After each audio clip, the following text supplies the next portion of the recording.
So, in the last flyer or video, we talked about the call of Abraham and kind of hope for the rest of us. This great paragon of faith was slow to get there. It took him time. And now he finally came to that, and he grew. Maybe two for us. Maybe there's hope for the rest of us. We think we always have to have everything right from day one, and it usually doesn't work that way. All right, so it's an ongoing battle. So what we see is that he does have finally Isaac, and interestingly enough, as powerfully wonderful as the birth of Isaac is, as the great child of the promise, through whom Abraham would, have descendants as numerous as the stars of the sky, there's very little said about Isaac. He seems to have been a rather shy, retiring man. He didn't even get married till age he was 40 when he got married. Very, very unusual in those days. And it was only really at the insistence of Abraham that a wife be found for him. And so a servant was found Rebekah up in the homeland of Haran, up in Haran, where the larger family was, and she was brought to him. They were married, and they have two sons, Jacob and Esau, and we're going to focus on them today, and we'll pick up a little bit about Isaac as well. Right from the get-go, during her pregnancy, Rachel experienced that these two sons, Jacob and Esau, were at war. There was all kinds of struggling and fighting and going back and forth in the womb. And she cried out to God, "What's going on?" And God said to her, "Two nations are in your womb, and two peoples from within you shall be divided. The one shall be stronger than the other, and the other shall serve the younger. The older shall serve the younger." And so this battle that's going on is kind of a sign of things to come. Now, the one child was Jacob, is the Israelites, and the other son, Esau, would become the nation of the Edomites. Okay, a neighboring nation that was often at war with Israel. And so we see that this great struggle ensues in her womb, and when they're brought forth, that we see that. Here's what it says here in Genesis 25 about the birth. When her days to give birth were completed, behold, Rachel gave birth. Rebekah gave birth. And there were twins in her womb. The first came out red, and all his body was like a hairy cloak. So they called his name Esau, and a name which means red. Afterward, his brother came out with his hand holding Esau's heel, and so his name was called Jacob, which means grabber, or by extension, shyster, schemer, usurper. All right. So the fight is on, you might say, even coming out of the womb. Yes, Esau now has the dignity of being the firstborn, and to him will go a lot of the spoils. I'll explain that in a second, but basically, Jacob is saying, this ain't over. Now, what's the idea about the firstborn, and why is that important? To be the firstborn male in a family line is to be the one who receives the bulk of the patrimony. This was so that things weren't endlessly subdivided over the years and generations, that the family patrimony was kind of kept intact. And so the oldest son would, when the father died, would take the place of the father and oversee the whole family property. And then his brothers and others would have, obviously some part of that. But there was still one main patriarch, all right? Now, that's why it's very important to be the firstborn. If you want to make a decision and coming out of the womb, you'd like to be the firstborn. It's always nice to be the firstborn. And so, with all that in mind, this is the situation now as they are young boys. Now, as far as personalities go, Esau was a kind of a wild man, as a hunter, out there hunting and bringing back game, and he was out on the land and kind of a manly man, that sort of stuff. He's all hairy and that kind of stuff. And whereas Isaac loved Esau, by the way, in a very special way. Whereas Rachel, I keep saying Rachel, Rebekah loved Jacob, and Jacob was a much more shy, retiring kind of, pardon the expression, like kind of a mama's boy. He stayed back at the tents and took care of a lot of the domestic chores and things, and wasn't out there hunting and doing all that sort of stuff. Now, although you don't write him off though because he's a kind of a mama's boy, he was a schemer. He was always looking for an opportunity for all kinds of things. His personality, therefore, was shy, reclining, but very scheming. Okay, and I think he kind of took after his mother a little bit here. Rebecca would join him in a plot to steal the birthright from Esau.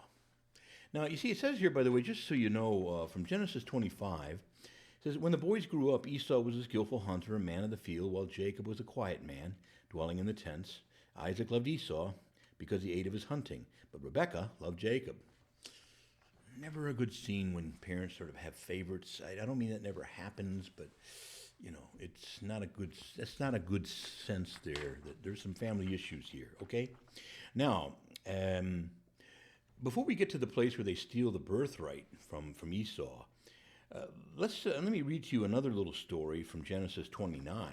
It says, once when Jacob was cooking stew, Esau came in from the field and was utterly exhausted. And Esau said to Jacob, let me eat some of that red stew, for I'm exhausted. And Jacob said, sell me your birthright now. Esau said, I'm about to die. Of what use is a birthright to me? Jacob said, swear it to me now. So he swore it to him and sold his birthright to Jacob. Then Jacob gave Esau bread and lentil stew. And thus Esau despised his birthright. The old, I think King James translation said he sold his birthright for a mess of pottage, a bowl of soup. So, yeah. So there is technically a surrendering of the birthright here to Jacob. But we wouldn't think of this as a binding thing today. Esau did it under duress. He was, starving, and he wasn't even in his right mind, and so we wouldn't sort of honor or respect a promise made under these circumstances today. But that's not the case in the ancient world, and Jacob's going to hold Esau to this, and not only hold, but he's going to deprive him of it. Now, it would seem that Esau had kind of set this away, and he still thought of himself as the firstborn. But Jacob says, "I got what I need." And he and Rebekah go and they scheme to steal the birthright by tricking Isaac. So don't tell me there's not a lot of family dynamics going on here, that it could be a great psychological study. Now, some people like to defend Rebekah by saying, well, God did tell her that the younger would serve the older.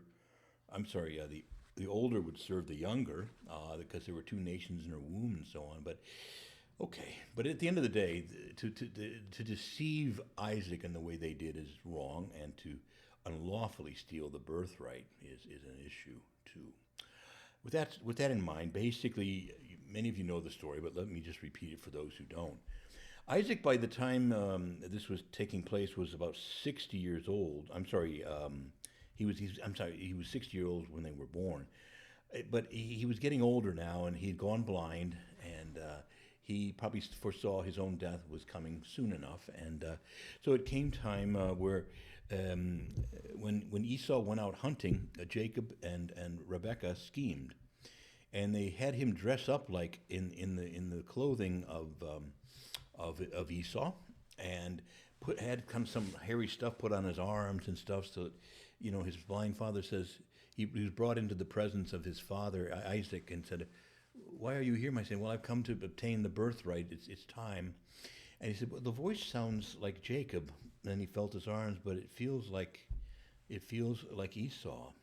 And I don't want to go through every single step in the process, but fundamentally, he is deceived. Jacob goes ahead and gives the blessing, and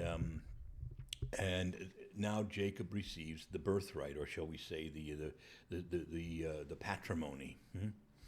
Now you might say, well, that's not a valid contract. It's under a lie, and that's the way we think today. But in the ancient world, when certain promises or vows or things were recited, words had a power, and they conveyed something. And once uttered, couldn't be taken back. You can't unring the bell. And even though this was done under deceit, it was considered valid and binding. Esau knew that he was tricked, and Jacob said, "I have the birthright, and you sold it to me," and all. But none of that. And Esau was furious and angry. of course. And so angry was Esau that Rebecca said, "You've got to go, Jacob, and live with my brother Laban up in Haran for a while until this cools down." And so he went. He went. It's a wonderful turnabout, as fair play, or what is it? Anyway, the point is that he's going to be out-schemed by Laban. So what we find is when he gets up there, Laban is a greater schemer than he is. And immediately Jacob falls in love with one of his daughters, Laban's daughters, Rachel. And he says, "Oh, she's so fine, I want to marry her." And Laban says, "Well, yeah, okay, but only after 7 years of working for me." And Jacob said, "I'll work 7 years. She's so beautiful. I want her to be my wife." And so he went on working for 7 years. And during this time, they were trying to out-scheme each other, steal each other's sheep, and all kinds of crazy stuff. Just ridiculous. But it's the picture that's being painted of two schemers trying to out-scheme. And so it comes time finally, after 7 years, for the wedding. And Jacob is excited, and at the wedding, he's there, and who he believes to be Rachel is brought in. They would wear veils. All the promises are made, and the veil is pulled back, and it's not Rachel; it's her older daughter, or her older sister Leah, who Jacob was not that attracted to. Oh, poor Leah. Anyway, but Laban says, "Well, I mean, I have an obligation to marry you to my oldest daughter first." He says, "But I wanted Rachel." He says, "And I worked 7 years." He says, "Well, I had to do what I had to do. 7 more years, and you can also have Rachel." And so for another 7 years, it depends on how you read the text, with all the time stuff, but for 7 more years, he worked for Rachel as well. And again, all the scheming going on. And it was a scheming back and forth and so on. It became almost treachery, really. And so Jacob knew, I got to get out of here. So as soon as he married Rachel, he made plans to go back down to what we call today the Holy Land, down to Bethel and that region. And so, but he knew, I've got trouble down there. Esau's still very much angry. So I got to be reconciled with my brother. I think he meant it. And the reason I say that is that we'll see how God acts in a few moments here. But it's a remarkable story. As he starts to head south, I know I have to be reconciled with my brother, and therefore he sent on a peace offering, which would be some goods and things that are given, some certain amount of flock and other produce and things to, if you will, placate his brother and indicate he wanted to be at peace. And they get to the river where they're about to cross over into the Holy Land, and he knows his brother Esau isn't far, and he sends his family across, and he goes back across the river to spend one night in solitude, realizing that he's got a pretty big showdown with destiny the next day. Will his brother kill him, or will he accept his forgiveness or his offer of forgiveness? And so again, all of these are the things that he's struggling with that night. And then suddenly, in the middle of the night, there shows up a man. The text goes back and forth saying a man or an angel. Was it a man? Was it an angel? Was it God? Yes. I mean, God can manifest as an angel or work through an angel. Likewise, a man, God can take any form. So ultimately it was God. But the text goes back and forth between a man and an angel. But all through the night there's a wrestling that goes on. Now this is a kind of an image of the spiritual life, see? A man wrestling with God, God wrestling with the man. And this may sound like a sort of maybe violent or pugilistic one, but frankly, a lot of us can have a fiery relationship with God. A few, just praying with a stained glass voice all the time probably indicates a kind of an in-depth knowledge of who God really is and that He pulls the strings. And people struggle with that. We all do. And so we wrestle, we squirm in God's arms, and we don't like to be told what to do and all this kind of stuff, and there's this wrestling going on. And ultimately, of course, God prevails. And the text says it couldn't prevail against Jacob, the man or the angel couldn't prevail. But that doesn't mean Jacob won. It just means that God ended it and said, all right, This guy's going to keep struggling some more. But he has great respect for Jacob, and Jacob for the man. But to remind him who's really in charge, he knocks out Jacob's sciatic muscle, and for the rest of his life, Jacob would limp. He would limp. And it's a sign of learning to lean on God. And that life is better when you don't struggle against God so much. But it's a sign that, God had a heart for Jacob. As much of a schemer as Jacob was, God had a heart for him. And it was going to be through Jacob, really, that the tribes of Israel, he'll have 12 sons, and it will form the 12 tribes of Israel, which form the basic structure of ancient Israel. And so he's a key figure. And, God does not always pick the nicest guys in town. So Jacob is a schemer, a shyster, but he's coming to something of a conversion in his life. He's wrestled with God now. He's learned some of his limits. He's learning to lean on God more. Later on, the story goes, he does finally meet with his brother Esau, and Esau has forgiven him, and they rejoice together, and there's peace. What a beautiful end to this story. Two warring brothers, see, and they were able to reconcile, all right, and at least for a little while, because as I say, the Edomites and the Israelites would battle for centuries to come. But at the end of the day, these two patriarchs are able to reconcile, and it's a beautiful story. But the book of Hebrews says that Jacob, that Jacob would learn. He was leaning on the staff, and that all the rest of his life. I'm trying to look for the text here. Oh yeah, no. Well, at any rate. But in effect, the book of Hebrews says that Jacob, it pictures Jacob as leaning on a staff, you see, as a kind of a reminder of that wrestling with God.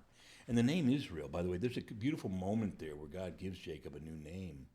In that wrestling match that night, God said, "What is your name?" And Jacob said, "My name is Jacob." In other words, I'm a shyster.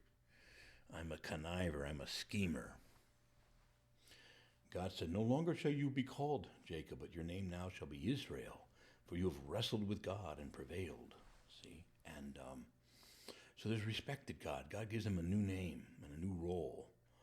And so he's no longer just going to be the shyster, the schemer. He's going to be part of that great triumvirate, Abraham, Isaac, and Jacob.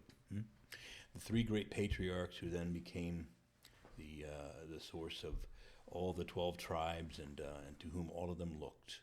But again, just these beautiful stories about Egypt. We don't know as much about Esau, but we see that something must have happened to him too, because he's willing to reconcile with his brother. And further, that in every way, Jacob has come a long way too. Is he finished yet? No. But he's come a long way. And I hope that's hopeful to you and to me. We wrestle with God. We struggle. We're not always great students. We have our own issues and problems. Amen? And but God has a heart for us, and he still loves us. See? So I hope you'll find this story helpful. And just remember, it's a great honor to wrestle with God. And God permits that. He'll set limits, of course, but at the end of the day, sometimes we get angry. Sometimes we don't obey. We squirm. We're not always, but God still has a heart for us. Just keep struggling. Keep wrestling with him. And if you think about that in your own life, you might be praying for certain people who are more like the old Jacob than the new Jacob. And but maybe God has a heart. I know God has a heart for them too. And they too may come like Jacob did, to a new place and receive a new name. And so keep praying. Don't be discouraged either about yourself or about others, but realize that the battle is on. The wrestling match is engaged between us and the Lord. And two warring brothers finally reconciled. And this was a work of God. And we pray the same for all those whom we know and love. Amen.